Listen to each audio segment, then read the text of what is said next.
Prashant, history ಹೆಂಗೆ ನೆನಪಿಟ್ಕೊಳ್ಳುತ್ತೆ ಮೋದಿನ? ಅದೇ ನೋಡಿ, ಭಾರತದ ರಾಜಕಾರಣದಲ್ಲಿ ಕಾಂಗ್ರೆಸ್ ಮತ್ತು ಗಾಂಧಿ ಪರಿವಾರ ಬಿಟ್ಟು ಯಾರೂ ಕೂಡ ಈ ಪ್ರಚಂಡ ಬಹುಮತವನ್ನು ಭಾರತದ ರಾಜಕಾರಣದಲ್ಲಿ ಸಾಧಿಸಿರಲಿಲ್ಲ. ಹೌದು. ಅಂದರೆ ಪಂಡಿತ್ ನೆಹರು 1952ರ ಮೊದಲ ಚುನಾವಣೆಯಿಂದ 52, 57, 62 ಗೆದ್ದ ನಂತರ ಇಂದಿರಾ ಗಾಂಧಿ 66ರಲ್ಲಿ ಪ್ರಧಾನಮಂತ್ರಿಯಾಗಿ ಬರ್ತಾರೆ. ತುರ್ತು ಪರಿಸ್ಥಿತಿಯ 2 ವರ್ಷಗಳನ್ನು ಬಿಟ್ಟರೆ, ಅಂದರೆ 77, 78ರ ಚುನಾವಣೆಯನ್ನು ಬಿಟ್ಟರೆ 80ಕ್ಕೆ ವಾಪಸ್ ಬರ್ತಾರೆ ಅವರು. 84ರವರೆಗೆ ಪ್ರಧಾನಮಂತ್ರಿಯಾಗಿರ್ತಾರೆ. ಅದೇ ಜನಪ್ರಿಯತೆ, ಚುನಾವಣೆಗಳನ್ನು ಗೆಲ್ತಕ್ಕಂಥ ಸಾಮರ್ಥ್ಯ ಇರುತ್ತೆ. ಆದರೆ ಭಾರತದ ರಾಜಕಾರಣದಲ್ಲಿ ಕಮ್ಯುನಿಸ್ಟ್ರಿಗಾಗಲಿ, ಸೋಷಿಯಲಿಸ್ಟಿಗಾಗಲಿ, ಅಥವಾ ಮಂಡಲ್ ಚಳುವಳಿಯ ಮೂಲಕ ಬಂದಿರತಕ್ಕಂಥ ಸ್ವಲ್ಪ ಸೋಷಿಯಲಿಸ್ಟ್ ಬ್ಯಾಕ್ಗ್ರೌಂಡ್ ಇದ್ದರೂ ಕೂಡ ಜಾತೀಯ ಪಕ್ಷಗಳಿಗಾಗಲಿ ಈ ದೇಶದ ರಾಜಕಾರಣದಲ್ಲಿ ಬಹುಮತವನ್ನು ಸಾಧಿಸ್ಲಿಕ್ಕೆ ಸಾಧ್ಯ ಆಗಲಿಲ್ಲ. ಕರೆಕ್ಟ್. ಹೌದು. ಅಟಲ್ ಬಿಹಾರಿ ವಾಜಪೇಯಿ ಅತ್ಯಂತ ಜನಪ್ರಿಯ ನಾಯಕರಿದ್ದರು, ಆದರೆ 182 ಕ್ರಾಸ್ ಮಾಡಲಿಕ್ಕೆ ಸಾಧ್ಯ ಆಗಲಿಲ್ಲ. ಹೌದು. 98, 99ರ 2 ಚುನಾವಣೆಗಳನ್ನು ಅವರು ಗೆದ್ದರು. ಸಿಂಗಲ್ ಲಾರ್ಜೆಸ್ಟ್ ಪಾರ್ಟಿ ಆಯ್ತು. ಸಿಂಗಲ್ ಲಾರ್ಜೆಸ್ಟ್ ಪಾರ್ಟಿ, ಭಾರತೀಯ ಜನತಾ ಪಾರ್ಟಿಯನ್ನು ಸಿಂಗಲ್ ಲಾರ್ಜೆಸ್ಟ್ ಪಾರ್ಟಿ ಆಗ್ತಂದ್ರು. ಆದರೆ ನರೇಂದ್ರ ಮೋದಿ ಅವರಿಗೆ ಶ್ರೇಯಸ್ಸು ಸಲ್ಲುತ್ತೆ. ಬಿಡಿ, ಗುಜರಾತ್ನ 3 ಚುನಾವಣೆಗಳನ್ನು ಗೆದ್ದಿದ್ದು ಒಂದು ಭಾಗ. ಆ ರೀತಿಯ ಚುನಾವಣೆಗಳನ್ನು ಬಹಳಷ್ಟು ಜನ ರಾಜ್ಯದಲ್ಲಿ ಗೆದ್ದಿದ್ದಾರೆ. ಜ್ಯೋತಿ ಬಸು, ತರುಣ್ ಗೊಗೊಯ್, ಶೀಲಾ ದೀಕ್ಷಿತ್ ಇಂದ ಹಿಡಿದು ಅನೇಕರು ಗೆದ್ದಿದ್ದಾರೆ.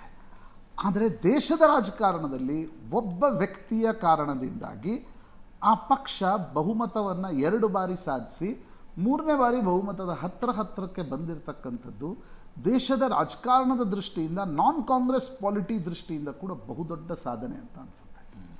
ಮತ್ತು ಈ ಜನಪ್ರಿಯತೆಯನ್ನು ಉಳಿಸ್ಕೊಳ್ಳೋದು ಈಗಿನ ಕಾಲದಲ್ಲಿ ನೋಡಿ, 47ರಿಂದ ಹೆಚ್ಚು ಕಡಿಮೆ 84ರವರೆಗೆ 2 ವರ್ಷ ಲಾಲ್ ಬಹದ್ದೂರ್ ಶಾಸ್ತ್ರಿ, 2 ವರ್ಷ ಮೊರಾರ್ಜಿ ದೇಸಾಯಿ, ಸ್ವಲ್ಪ ದಿನ ಚೌಧರಿ ಚರಣ್ ಸಿಂಗ್ ಬಿಟ್ಟರೆ, ಬಿಡಿ ಅವು ನಿಮ್ಗೆ ಹಿಸ್ಟ್ರಿಯನ್ನು ಓದ್ಲಿಕ್ಕೆ ಹೋದರೆ ಮಧ್ಯೆ ಪ್ರಮಾಣ ವಚನ ಸ್ವೀಕರಿಸ್ತಿರ್ತಕ್ಕಂಥ ಗುಲ್ಜಾರ್ಲಾಲ್ ನಂದ ಹೆಸರು ಬರುತ್ತೆ. ಬಟ್ ದ್ಯಾಟ್ ಈಸ್, ಅದು ಬರೀ ಕೇರ್ ಟೇಕರ್ ಅನ್ನೋ ರೀತಿ.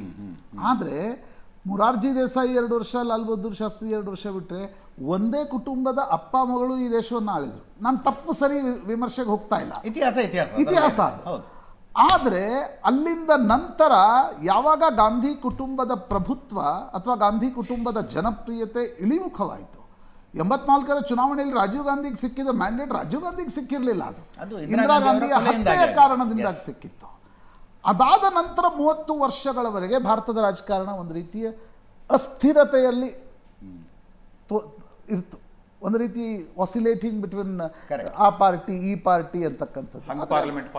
ಆದರೆ ಅದನ್ನು ವಾಪಸ್ ಒಂದು ರೀತಿ ಬಹುಮತವನ್ನು ತಂದ, ಸಿಂಗಲ್ ಹ್ಯಾಂಡೆಡ್ಲಿ ತಂದ ಕೀರ್ತಿ ನರೇಂದ್ರ ಮೋದಿಗೆ ಸಲ್ಲುತ್ತೆ. ನಾವು ಎಷ್ಟೇ ನೋಡಿ, ಭಾರತದ ರಾಜಕಾರಣದಲ್ಲಿ ಅನೇಕ ಬಾರಿ ನಾವು ಸಂಸದೀಯ ಪ್ರಜಾಪ್ರಭುತ್ವ ಅಂತೀವಿ. ಬಹುಮತ ಯಾವಾಗ ಸಿಕ್ಕಿದೆ? ಒಬ್ಬ ವ್ಯಕ್ತಿ ಪವರ್ಫುಲ್ಲಾಗಿ ಆ ಪಾರ್ಟಿಯಲ್ಲಿ ಹೊರಹೊಮ್ಮಿ ಇಡೀ ಚುನಾವಣೆಯನ್ನು ಎದುರಿಸಿದಾಗಲೇ ಬಹುಮತ ಸಿಕ್ಕಿದೆ ಈ ದೇಶದಲ್ಲಿ. ಸಂಸದೀಯ ಪ್ರಜಾಪ್ರಭುತ್ವ ಅಂತ ಒಂದು ಪಾರ್ಟಿಗೆ ಯಾವತ್ತಾದರೂ ಬಹುಮತ ಸಿಕ್ಕಿದೆಯಾ? ಸಿಕ್ಕಿಲ್ಲ. ಹೀಗಾಗಿ ಮೋದಿಯನ್ನು ನಿಶ್ಚಿತವಾಗಿ ಪೋಸ್ಟೀರಿಯರ್ ದೃಷ್ಟಿಯಿಂದ ನೋಡ್ತಿರೋ, ಇತಿಹಾಸದ ದೃಷ್ಟಿಯಿಂದ ನೋಡ್ತಿರೋ, ಪಂಡಿತ್ ನೆಹರು, ಇಂದಿರಾ ಗಾಂಧಿ ನಂತರ ಈ ದೇಶದ ರಾಜಕಾರಣದಲ್ಲಿ ತನ್ನ ಸ್ವಂತ ವರ್ಚಸ್ಸಿನ ಮೇಲೆ ರಾಜಕಾರಣದ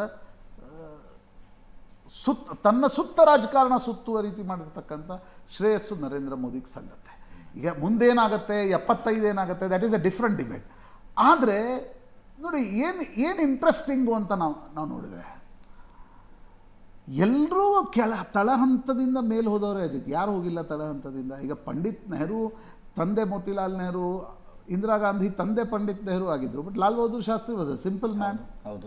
ಮೊರಾರ್ಜಿ ದೇಸಾಯಿ ಗುಜರಾತ್ನಿಂದ ಬಂದಿರತಕ್ಕಂಥ ಅತ್ಯಂತ ಸಾಮಾನ್ಯ ಪರಿವಾರದವರಿದ್ದರು.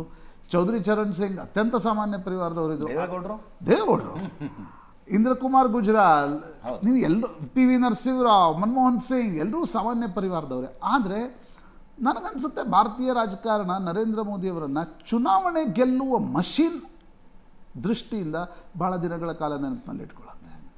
ಹಿ stands a part in that. ಯಾಕಂದರೆ ಪಂಡಿತ್ ನೆಹರು ಮತ್ತು ಇಂದಿರಾ ಗಾಂಧಿಯವರಿಗೆ ಅಜಿತ್, ಈ ಪ್ರತಿಯೊಂದು ರಾಜ್ಯದ ಚುನಾವಣೆ, ಬೆಂಗಳೂರು ಮಹಾನಗರ ಪಾಲಿಕೆ ಚುನಾವಣೆ, ನಾನು ನಿಶ್ಚಿತವಾಗಿ ಹೇಳ್ತೀನಿ, ಸಿ ಕೆ ರಾಮಮೂರ್ತಿಯವರು ಮೋದಿಯವರ ಫೋಟೋ ಹಚ್ಚದೆ ಹೋದರೆ ಹೇಳಿ ಬೇಕು. ಅಂದರೆ ಸಿ ಕೆ ರಾಮಮೂರ್ತಿಯವ್ರ ಕಾನ್ಸ್ಟಿಟ್ಯೂನ್ಸಿ ಬಿಟ್ಬಿಡಿ, ಜಯನಗರದಲ್ಲ ಸೋಮಶೇಖರ್ ಚುನಾವಣೆಗೆ ನಿಲ್ಬೇಕಾದ್ರೂ ಸೋಮಶೇಖರ್ ಮತ್ತು ನರೇಂದ್ರ ಮೋದಿ ಫೋಟೋ ಹಚ್ಚತಕ್ಕಂಥ ಪರಿಸ್ಥಿತಿಯಲ್ಲಿ ಇವತ್ತು ಭಾರತೀಯ ಜನತಾ ಪಾರ್ಟಿ ಇದೆ. ಅಂದರೆ ನರೇಂದ್ರ ಮೋದಿಯವರ ವರ್ಚಸ್ಸನ್ನು ಪ್ರತಿಯೊಂದು ಚುನಾವಣೆಯಿಂದ ಚುನಾವಣೆಗೆ ನಾವು ಅಗ್ನಿ ಪರೀಕ್ಷೆ, $1 million question, will Modi deliver ಅನ್ನುವ ರೀತಿಯಲ್ಲಿ ನೋಡ್ತೀವಿ. ಆ್ಯಕ್ಚುಲಿ ನೋಡಬಾರ್ದು. ಈಗ ಕರ್ನಾಟಕದ ವಿಧಾನಸಭಾ ಚುನಾವಣೆ, ಕೆಲವು ಮಹಾನಗರ ಪಾಲಿಕೆ ಚುನಾವಣೆ ಸೋತ ತಕ್ಷಣ ಮೋದಿ ವರ್ಚಸ್ ಕಡಿಮೆ ಆಯ್ತಾ ಅಂತಾನೂ ಚರ್ಚೆ ಮಾಡ್ತೀವಿ. ಆ ದೃಷ್ಟಿಕೋನದಿಂದ ನನಗನ್ಸುತ್ತೆ ಮೋದಿ ಅನ್ಡೌಟೆಡ್ಲಿ ಗಾಂಧಿ ಕುಟುಂಬ ಬಿಟ್ಟರೆ ಈ ದೇಶದ ಅತ್ಯಂತ ಪಾಪ್ಯುಲರ್ ರಾಜಕಾರಣಿ ಅನ್ನೋದರಲ್ಲಿ ಎರಡು ಮಾತಿಲ್ಲ. ಮತ್ತು ನನಗನ್ಸುತ್ತೆ ಜಾಗತಿಕ ವಿದ್ಯಮಾನಗಳ ದೃಷ್ಟಿಯಿಂದ ನೋಡಿದ್ರು ಕೊರೋನಾ ನಂತರ ಎಂತೆಂಥ ದೊಡ್ಡ ದೇಶಗಳ ಜನಪ್ರಿಯ ನಾಯಕರುಗಳೆಲ್ಲ ಜನಪ್ರಿಯತೆ ಕಳ್ಕೊಂಡ್ರು. But Narendra Modi approval rating ಅದು ಕಡಿಮೆ ಆಗೋದಿಲ್ಲ. ನೋಡಿ, ನೀವು 2001ರಲ್ಲಿ ಅವರು ಗುಜರಾತ್ಗೆ ಹೋದ್ರಲ್ವಾ, ನಾವು ಸಂಜೆನೂ ಮಾತಾಡ್ತಾ ಇದ್ವಿ, ಮಾಧವರಾವ್ ಸಿಂಧಿಯಾ ಅವರ ಪ್ಲೇನ್ ಕ್ರ್ಯಾಶ್ ಇದೇ ಸೆಪ್ಟೆಂಬರ್ ಅಕ್ಟೋಬರ್ ಪ್ಲೇನ್ ಕ್ರ್ಯಾಶ್ ಆಯಿತು. ಅವ್ರ ಜೊತೆ ಒಬ್ಬ ಕ್ಯಾಮ್ರಾಮನ್ ಹೋಗಿದ್ರು, ಅದು ನ್ಯಾಷನಲ್ ಕ್ಯಾಮ್ರಾಮನ್. ನಿಗಮ್ಬೋಧ್ ಘಾಟ್ನಲ್ಲಿ ಇವರು ಅಂತ್ಯ ಸಂಸ್ಕಾರದಲ್ಲಿದ್ದರು. ಅವಾಗ ಅಟಲ್ಜಿ ಅಡ್ವಾಣಿಜಿ ಕಾಲ್ ಮಾಡ್ತಾರೆ, ಇವ್ರು ಹೋಗಿ ಭೇಟಿಯಾದ ತಕ್ಷಣ ನೀವು ಮುಖ್ಯಮಂತ್ರಿಯಾಗಿ ಹೋಗಬೇಕು, ನಾಳೆನೇ ಹೋಗಬೇಕು ಅಂತಕ್ಕಂಥ. ಅಲ್ಲಿಂದ ಹಿಡಿದು ಇಲ್ಲಿಯವರೆಗಿನ ನರೇಂದ್ರ ಮೋದಿಯವರ ಜರ್ನಿ ಇದೆಯಲ್ಲ, that is remarkable in Indian politics. ನೋಡಿ, ಈಗ ಇಂದಿರಾ ಗಾಂಧಿ ಅವರನ್ನು ಅನೇಕರು ಹೊಗಳ್ತಾರೆ, ಅನೇಕರು ತೆಗಳ್ತಾರೆ. ಪಂಡಿತ್ ನೆಹರು ಅವರನ್ನು ಅನೇಕರು ಹೊಗಳ್ತಾರೆ, ಅನೇಕರು ತೆಗಳ್ತಾರೆ. ಯಾವತ್ತೂ ಇತಿಹಾಸ ಪಾಲಿಟಿಕ್ಸ್ನಲ್ಲಿರೋರು ಸಾರ್ವಜನಿಕ ಜೀವನದಲ್ಲಿ ಇರ್ತಕ್ಕಂಥದ್ದು ಇದು ಆಗೋದೆ. But irrespective of that, in spite of that, ಒಬ್ಬ ರಿಮಾರ್ಕೆಬಲ್ ಪೊಲಿಟಿಷಿಯನ್ ಅನ್ನೋದರಲ್ಲಿ ಎರಡು ಮಾತು. ಎಸ್.